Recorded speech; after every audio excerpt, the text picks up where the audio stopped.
नमस्कार, मी विद्या शेळके. आज जाणार आहोत आपण भीमाशंकरला. त्यासाठी सकाळी पहाटे 5 वाजताच निघाले होते घरून.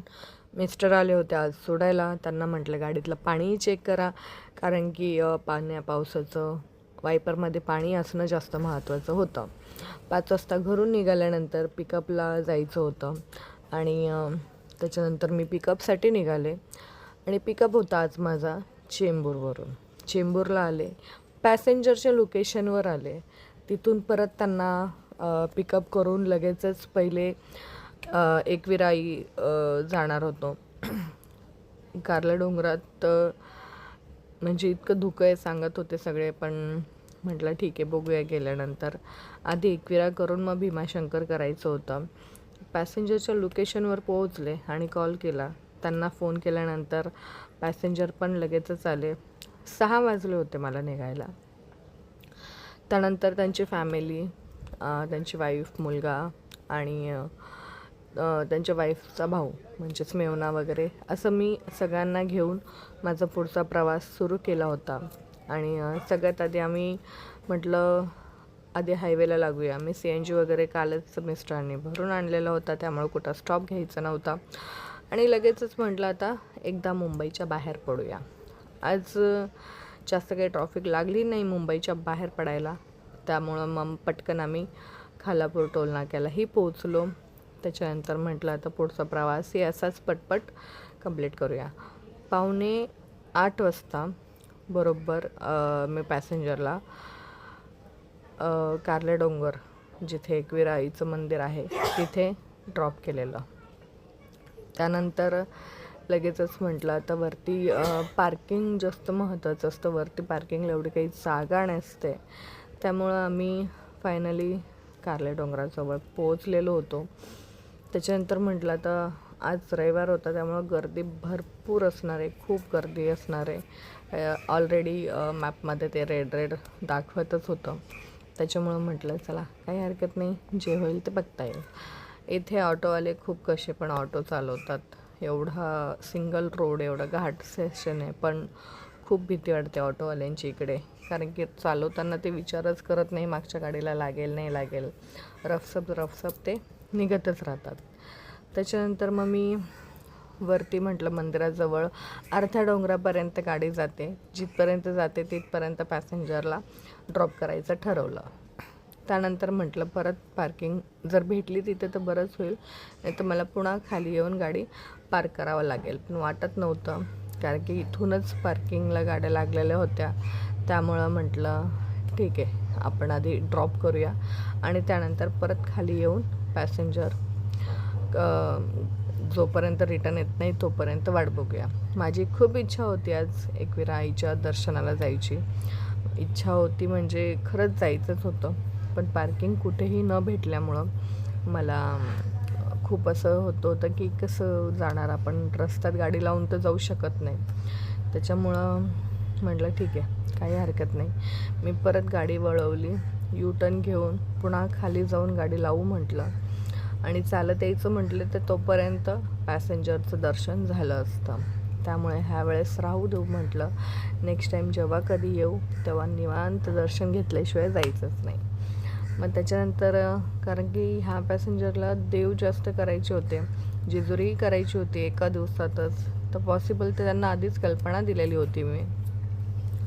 झाला ते एखादा स्टे होऊ शकतो, तर तुम्ही तसं प्रिपेअर राहा. पण त्यांनी सांगितलं नाही, आम्हाला 1 डेमध्ये जेवढं काही देव होतील तेवढेच आपण करूया, जेवढे आपले जास्त लवकरात लवकर करता येईल. संडे असल्यामुळं सगळीकडेच खूप गर्दी होती. बऱ्याच ठिकाणी मी गाडी लावली. हा व्ह्यू होता कारले डोंगरावरून. त्यानंतर मग मी परत पुढे गाडी घेतली, पुढे लावली, खूप वेळ वाट पाहिली. त्यानंतर पॅसेंजर फायनली आले आणि त्यांना घेऊन निघायचं होतं आता मला भीमाशंकरला. त्याच्यानंतर आधी म्हटलं त्यांना ब्रेकफास्ट वगैरे करायचा होता. एकदा आपण डोंगरावरून खाली उतरलो की कुठेतरी थांबू असा प्लॅन होता, पण आम्हाला हा पूर्ण डोंगर उतरायलाच 1.5 तास बाहेर पडायला लागले होते, कारण की खूप गर्दी झालेली होती, खूप ट्रॉफिक होती. अर्ध्या डोंगरापर्यंत लोकांनी गाड्या पार्क केलेल्या होत्या.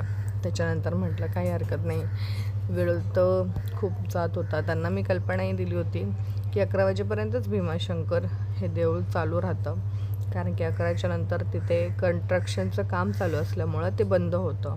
पण ते म्हटले काही हरकत नाही, आपण जाऊन बघूया. झालं दर्शन तर झालं. आणि तिथे पार्किंग पण 4-5 किलोमीटर अगोदरच बॅरिकेड लावलेले असतात, याचीसुद्धा मी त्यांना अगोदरच कल्पना दिलेली होती. नेहमीच येणं जाणं राहतं म्हणून एका ड्रायव्हरला पॅसेंजरपेक्षा जास्त माहिती असते की कुठल्या देवस्थानाची काय सिच्युएशन आहे म्हणून. पण तरी पण पॅसेंजरचं म्हणणं होतं नाही, आम्हाला भीमाशंकरच करायचं आहे. जेजुरी आम्ही पुन्हा कधीतरी जाऊ, पण आता आपण पहिले भीमाशंकरला जाऊ. तुम्ही बघू शकतात व्हिडिओ ट्रॉफिक किती दाखवत आहे. मला इथपर्यंत येऊस तरच खूप वेळ लागून गेला. त्याच्यानंतर म्हटलं आधी CNG पण भरायचा होताच मला. म्हटलं बाहेर पडल्यानंतर सगळ्यात आधी आपण CNG भरायला थांबूया. MIDC जवळ एक पंप आहे. जसं आपण भीमाशंकरला जाताना MIDC रोड घेतो, तिथेच बाजूला ब्रिजच्या हा पंप आहे. ऑनलाईन आहे आणि तिथून मग मी CNG भरून घेतला आणि म्हटलं पुढं परत रिटर्न येऊस तर टेन्शन नाही राहणार.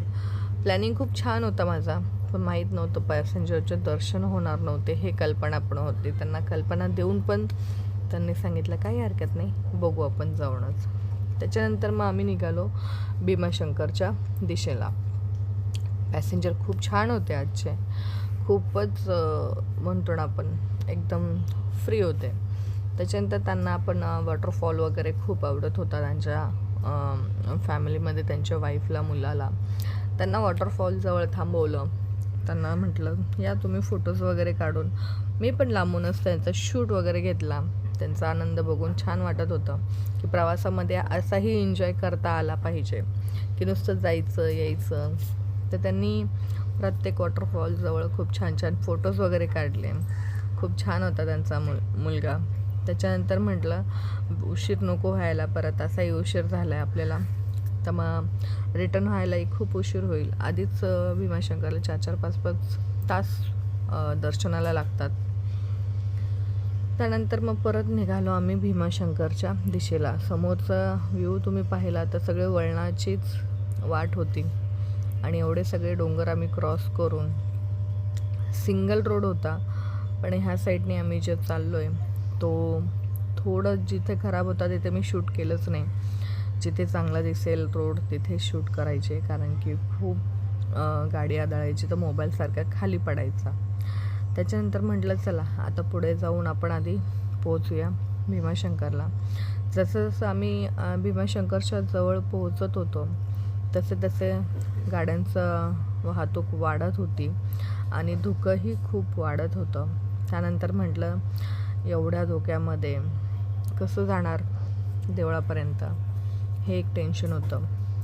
कारण की ऑलरेडी त्यांनी 11 वाजेपर्यंतचाच टायमिंग ठेवलेला होता आणि कालच बरेचसे लोक स्टेला आलेले होते, कारण की एवढ्या गर्दीमध्ये दर्शन होणं पॉसिबल नव्हतं. तरीसुद्धा म्हटलं काही हरकत नाही, आधी जाऊन बघूया. फायनली आम्ही भीमाशंकरला जवळजवळ पोहोचलोच होतो. धुकं इतकं जास्त असल्यामुळं असं कन्फ्यूज होतो की आता पुढे आपल्याला बॅरिकेडच्या जाता येईल नाही येईल. माझी चिंता वेगळी होती, त्यांची चिंता वेगळी होती. मला असं वाटत होतं की आता इतक्या लांब आलो आहे तर पॅसेंजरने जाऊन दर्शन वगैरे घेऊन यायला हवं. आणि त्यांना आधीच कल्पना दिलेली होती ह्या सगळ्या गोष्टींची, ह्या सिच्युएशनची. मी अगोदरपासून त्यांना सांगत होते की तिथं गर्दी खूप असणार आहे, बॅरिकेडपासून 5 किलोमीटर तुम्हाला चालत आतमध्ये जायचं आहे, किंवा ज्या काही लालपरी असते ती तुम्हाला ड्रॉप करेल. पॅसेंजरनी बाहेरूनच दर्शन घेतलं, इथूनच बॅरिकेडपासूनच हात जोडले आणि आम्ही निघालो परतीच्या प्रवासाला.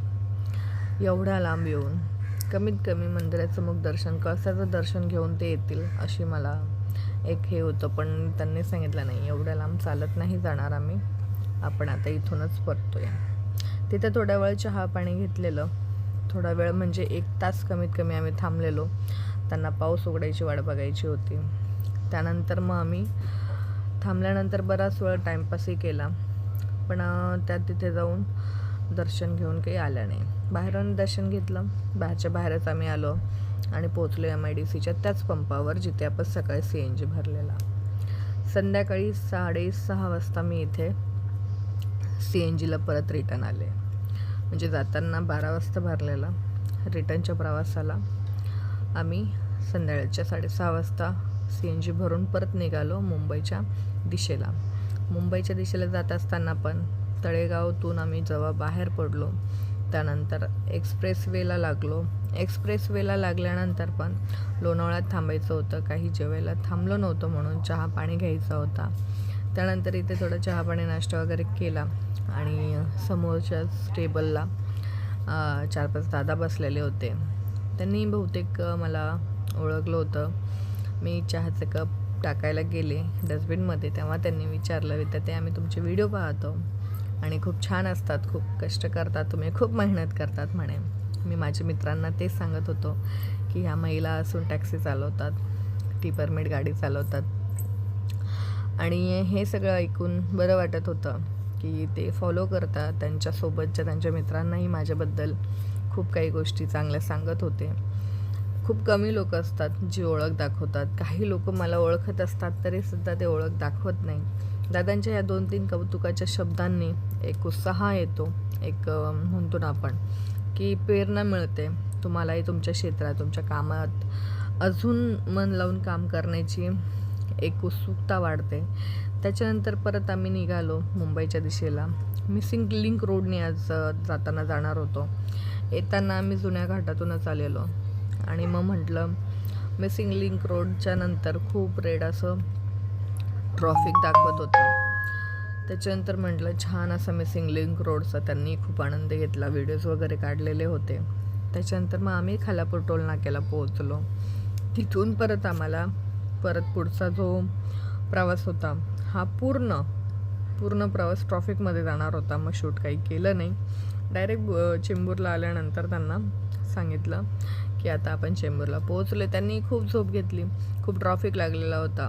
रात्री 10:30 वाजता मी पॅसेंजरला ड्रॉप केलं होतं त्यांच्या लोकेशनवर आल्यानंतर फॅमिली त्यांची इथे मी ड्रॉप करून लगेच निघणार होते घरी.